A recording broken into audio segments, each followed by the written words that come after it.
गेले 4 दिवस नवी मुंबई, उरण, पनवेलमध्ये जोरदार पाऊस सुरू आहे. या पावसामुळे नागरिकांचं जनजीवन विस्कळीत झालं आहे.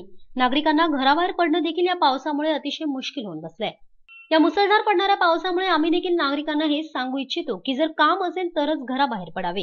4 दिवस सतत सुरू असणाऱ्या या पावसामुळे जागोजागी पाणी भरल्यामुळे वाहतुकीच्या सेवेवर देखील परिणाम झालेला पाहायला मिळतोय. मंगळवारी झालेल्या मुसळधार पावसामुळे पनवेल येथील पंचमुखी हनुमान मंदिराजवळील झाड कोसळलं.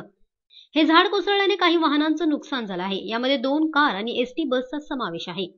सुदैवाने या प्रकारामध्ये कोणत्याही प्रकारची जीवितहानी झालेली नसली तरी थोडा काळ वाहतुकीची समस्या निर्माण झाली होती. त्यामुळे मुसळधार पावसामध्ये झाड पडल्याने पनवेलमधील नागरिकांना थोड्याफार प्रमाणात वाहतुकीच्या समस्येला तोंड द्यावं लागलं. तसेच पनवेल येथील गोखले हॉलजवळ झाड कोसळल्याने नागरिकांना ये-जा करण्यासाठी शर्थीचे प्रयत्न करावे लागत होते. तर नवीन पनवेल येथे देखील सतत पडणाऱ्या पावसामुळे झाड रस्त्यात कोसळलं. त्यामुळे वाहतुकीची मोठी समस्या निर्माण झाली होती. इतकं होऊन सुद्धा सिडकोने हे झाड लगेच हलवण्यासाठी कोणतीही धडपड न केल्यामुळे नगरसेवक संदीप पाटील यांनी या संदर्भातील नाराजी व्यक्त केली.